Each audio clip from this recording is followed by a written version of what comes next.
Welcome to this special edition of the Rugby Unfiltered podcast. I'm your host, Jan de Koning, and with me, as always, Eugene Illof. Loffie, welcome. Yes, Jan, it's an exciting week as we go into the whole build-up of the rivalry, and it's kicking off on Friday. Yeah, there's two big games this weekend. Obviously, there's the Stormers and the All Blacks. The Stormers host the All Blacks in Cape Town on Friday night, which is going to be an awesome game. I'll be there, so I'll really enjoy it. I'm looking forward to it. And then obviously Saturday night, we watch the Springboks play Argentina in Buenos Aires. So I think maybe we should start there. I mean, Rassie named his team yesterday afternoon, and I had a little chat with Rassie. But I think the important thing for me is, and I'm sure you'd want to elaborate on that, is that 9 players are returning from injury. So Andre Estes is getting more game time. Sasha is coming back. I think that's the key one. At fly-off, Sasha is coming back. Kobus Reinig is coming back. Then, there's the obvious ones, Sia, Luet, and Eben. So I think the interesting thing for me is that Rassie, because I asked him specifically about the players that are coming back, apart from the players that are coming back, and the fact that you always want to win. Now, I mean, you can attest to that. No coach ever plays, or no team ever plays to lose. What is his goals? And he specifically spoke about tactics. So I think let's start with Rassie's answer to me and exactly what his plans are for the game tomorrow night. Yes, Jan, in general, the preparation, the build-up to this game has been very quiet in the media and so on. And I think there's also a reason for that. But it's important for us to win that match. As he has said, everybody knows, you don't go out there to test combinations and to try out new things. But one thing is clear, and that is that he's looking at combinations and bringing the guys back from injury. It's important looking at that combination. So I think the first combination is Luet and Eben, the 2 locks coming back from injury. As their first match, both of them are part of his big plan going ahead. So, but what I like about the combination, so I can see it besides the tactics, Jan, we know we'll have something up the sleeve, is the combinations. I like Cameron Hanekom getting a chance at 8, and with him, of course, Elrich Lowe, and they know each other from the Bulls. That combination, then, of course, I like Canan Moodie at 13, that combination with him, with Andre Esterhuizen. Fassi coming back, need to get his form again. And if you look at the bench, he's got Pollard and Mornay. Pollard can cover 10 and 12. Mornay can cover any position in the backline. So I think we're very much covered. And I think with Sasha coming back, and that's a pivotal point. That's why I'm leaving him for last. The last time he played against Argentina, he played a massive game in that victory. So I think for Sasha, it's also going to be a big tester to see if he can keep his composure, his good decision-making, and give direction to the game. Eugene, I agree with you 100%. I want to talk a bit about the locks after this, but I think let's first listen to Rassie about his tactics and what he says about his tactics. Rassie, looking at the team, obviously there's a lot of players coming back that needs game time, so that's the one thing. And a Springbok team never plays to lose, so winning is also high up on the priority list. What would you hope, besides those 2 aspects, what would you hope to get out of this game? What would be your big win out of this game? Yeah, if you take the winning out, which is, as you said, and you take out guys getting game time, obviously then we would like to, the tactics that we, and the plan that we're going into the game, So I don't think the score is, obviously, we want to be on the winning side on the scoreboard, but I don't think the margin of winning, if we do win, is the important thing. We really want to see, because a lot of these guys is coming back from injury, as you say, and then some is not really settled in the team, like Cameron and Elrich and those kind of guys. Boan and Grobbies, those guys with 9 caps and 2 caps and so on. So I guess the thing that will happen on Saturday, it won't be perfect. But if we get better and we're growing our game and we're building our game plan and we're getting more in sync, hopefully then the score will go our way. But apart from returning players from injury, getting some match fitness into some guys, then trying to win, I would say the only other thing that I can probably wish for is that we really grow our game and get a little bit better in each department. Eugene, there we have it. I mean, Rassie's, but you have to prompt him a little bit to avoid all the cliches. I mean, most coaches sometimes before big games have cliches, and you're well aware of that.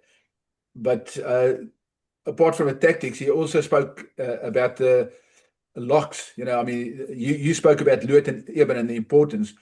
And then we have Kobus and Jason Dixon on the bench. And Rassie has an interesting theory, which I would have never thought, is that a player like the role that a player like Kobus Wiese would play. He's a big bulky guy. We would see him as a number 4, but Rassie said Kobus Wiese is a line-out caller. So maybe let's listen to what Rassie had to say about his locks, and then we take it from there. No, they will go on to number 4 and number 5. So Ben Jansen will go on for Eben, and Kobus will go on for Louet, because Eben is coming back from a concussion and a long time that he hasn't played, and he won't last 80 minutes. So when he gets tired, Ben Jansen will go to 4, and the same with Louet. Louet hasn't played for a long time, and we'll see how long they last in the game. And then Kobus, who's also a line-out caller. Basic difference in the two for us. For our team, how we operate, the 4 is normally not the guy called. Eben doesn't call lineouts, and Ben Jason doesn't call lineouts. So and what's his name, Kobus does. So it will be straight swaps for 4 and 5. Yes, what I like about Rassie's conversation he had with you, he's open about it. Tactically, he's going to look at the tactical game, and then of course the strategic maneuvering of the players. And again, coming back to a guy like Jason Dixon, he can play loose forward and he can play lock. Kobus Wiese can play loose forward, he can play lock. There's a lot of leadership in the team. There's a lot of seniority. And the one guy that we left out maybe earlier is Thomas de Toey, who plays a big role in the team as an anchor and a tight end. So I in general think it's a good, strong side. And we know what we expect against Argentina. And I'm looking forward to the test. But probably more than I'm looking forward to the game, Stormers versus All Blacks. Yeah.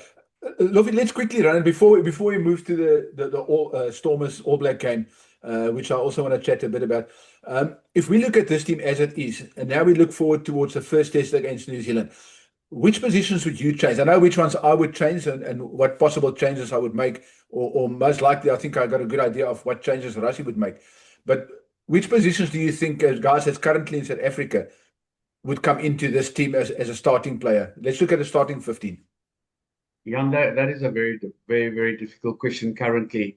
A coach chooses horses for courses. And once you know who your opponents is, you will pick your side. So, we all know Grant Williams, for just an example, is the starting 9. And certain players have, like Sia is in his position. You got Jasper Wiese in his position, which very much has proven till now they can be in the starting line. But again, you pick a side that can compete against the side that the opposition picks. And I'm telling you, Rassie will hold those cards against his chest until he knows against who we are playing. The great thing I can say is that we got options in every position. And even now with the locks coming back from injury, that was one worry a few months ago. We will be okay at that position as well. So I think very much we are waxed in all positions with about 3 players in some other positions, the critical positions. Yeah. I think just from my perspective, I think the one change that I'm not sure if Rassie will do that, but I would do for the All Blacks in particular is bring in the experience at fullback. Fassi, as you rightfully said, needs to find his form. So this is the ideal game. It's not a must-win game. It's a game to iron out issues. So Fassi for this game is fine, but Damian Willemse for the All Black first test against the All Blacks at fullback, definitely Damian Willemse. We obviously know that Jesse Kriel will start at 13 and Damien de Allende will start at 12. I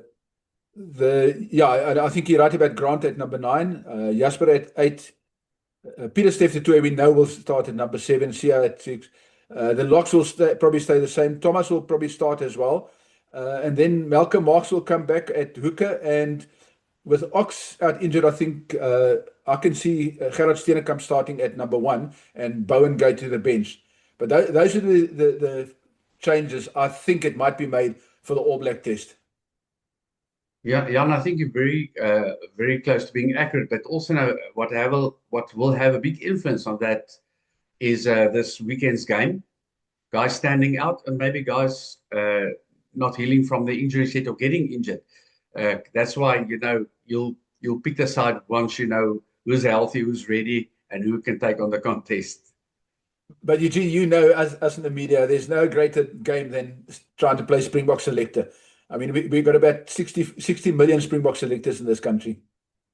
Absolutely, Jan. And I think, what the great thing about it is, it's great to have an opinion, and it's great that they're there, and you will never ever keep everybody happy. But that's part of our passionate supporters, and our, they're all coaches, they're all selectors, they are all referees, and that's what makes our nation so passionate. Yeah, I agree. Okay, let's move on to the All Black, the opening for the rugby's greatest rivalry tour. The All Blacks play the Stormers at the Cape Town Stadium on Friday night. And as I said, I'm going to be at that game. My accreditation is in my pocket, and I'm very excited. So I'm more keen on seeing what the All Blacks produce. I know the Stormers what type of game they will produce, and they've been preparing for this. What people don't realize is the URC teams that play the All Blacks are all in off season. So they have to break their off season. They have to take a short break, then start preparing for this game, and then they go back into another shorter preseason to get back for the URC. So the Stormers will be a bit disjointed, apart from the fact that they've got quite a few players in the Springbok setup, which is disruptive to them. I think for me the important thing is what how the All Blacks see this game, and I had a chat with Wallace Setiti. His father was a famous Samoan flank, and he played against the Springboks in Cape Town in 2024. I think it was his second test then. He was only 21 years old. At the time, he was the youngest All Black to make his debut. And, the Springboks won that game 18-12. And Setiti admitted that, it wasn't the greatest introduction to Test rugby for him. And he's looking forward to this, and they've got a specific take on how they approach these games. Eugene, maybe let's listen to Wallace Setiti's clip, what he said to us at the press conference earlier this week at All Black training. And let's hear what he has to say. My first year sort of rugby in South Africa was already, finished there, and so I wouldn't know what it was like to play these franchises. At the same time, would love to know as well. A lot of the boys talk about the tours coming out here, and they really enjoyed it, and also we know how quality South African footy is. So would it make us better rugby players? Yeah, 100%. It's quality of position, and but like I said, I wouldn't know. 100%. 2 years ago feels like a long time ago. One thing I do know is got very good memories here in Cape Town. We really loved out here, and we've definitely felt the love the last few days that we've been here. As a player, I've definitely grown a lot. Been through a bit of adversity now, and been through a lot of injuries, but it's a game of footy, and it's about the journey that got me here, and we're just looking forward to the Storms. Oh yeah, 100%. Look, All Blacks is a high performance environment that expects the best, and when you don't play your best, they get someone to do it, because there's a lot of quality out here. And obviously it's tough, but at the same time we support each other, and we look after each other, and we just let's look after each other there. Look, I'm just trying to enjoy the footy. Just when I play my best, I feel like, and that's the focus there. Wallace, talk to us about something that's been 30 years since the All Black team has toured here properly. We actually have midweek games.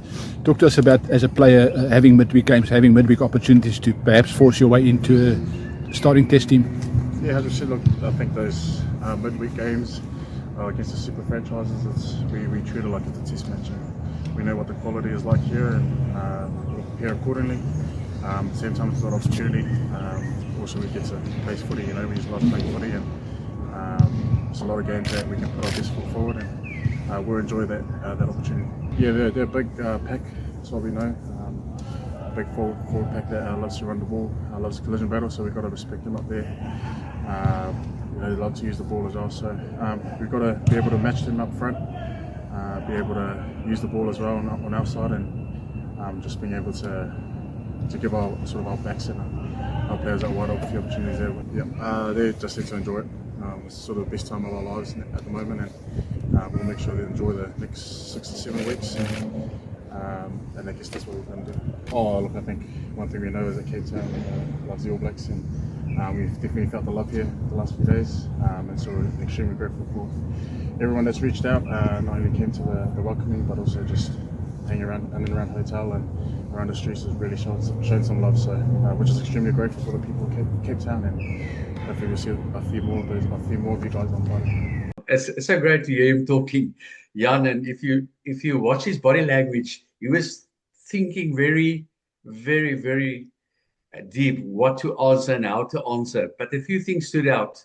The first thing that stood out is that the All Blacks are not seeing these matches in between the big tests, if I can call it so, as the Wednesday test. They're going to see every single match as a test match, and they're going to pick their best side to kick off. Again, we had a discussion already about you want to start the campaign well. They want to start the campaign well, and listening to him, he had a few cliches with all the players and coaches say, on the day depends who shows up, on the day depends who wants it more. But one thing that was also clear, and he also talked about the tactics on the day, who's clinical and who's tactical playing well. But what I picked up is he said that they are aware of the Springboks physicality and the DNA, and therefore they are well prepared. And in between the lines, I could pick up that they were also they were very happy with their support that they had in Cape Town, the All Black support in general. But I think from a Stormers point of view, from a coaching point of view, you'll think, how can you disrupt New Zealand so that they cannot get momentum? And Dobbo is wise enough to try and work out a plan. Secondly, I think for the players, doesn't matter who gets picked, it's the biggest honor and maybe a once-in-a-lifetime opportunity to play against New Zealand.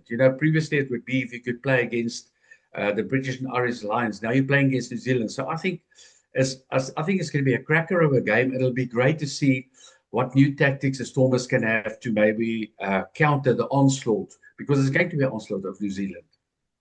Yeah, I agree with you. It is. The one thing you did say, and we all know that Cape Town has a big love. I mean, there's no place outside of New Zealand that loves the All Blacks more than Cape Town.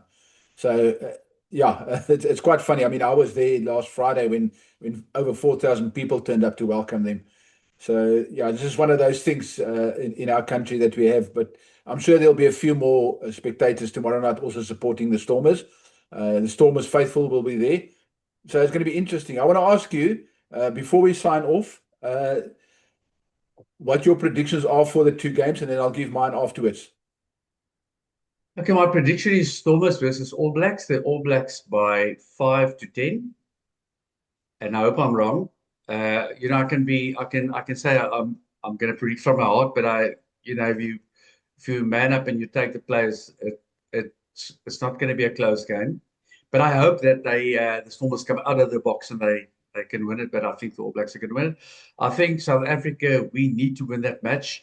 It's going to be a tough contest in Argentina because they were their backs against the wall. So I'm going box with 5. Well, Eugene, I'm slightly different on the All Black game. I think the All Blacks will win by more. I think because they've been preparing for this. Also remember that team arrived a bit early to prepare for this game. So they've been here since late last week. So I think the All Blacks will win by at least 15 points, by 15 points more or less. That's my margin. And Springboks, you're right. I think it's going to be a single score right at the end. A penalty or a try right at the end. Definitely going to be a single score in Buenos Aires. I think that's about it, Jan. Yep, I agree with you. Thank you for joining us on this special edition of Rugby Unfiltered podcast. From myself, Jan de Koning. And Lofi, cheers, guys. Enjoy the rugby and let's support the Bokke and let's support the Stormers. Till next week. See you then. Cheers.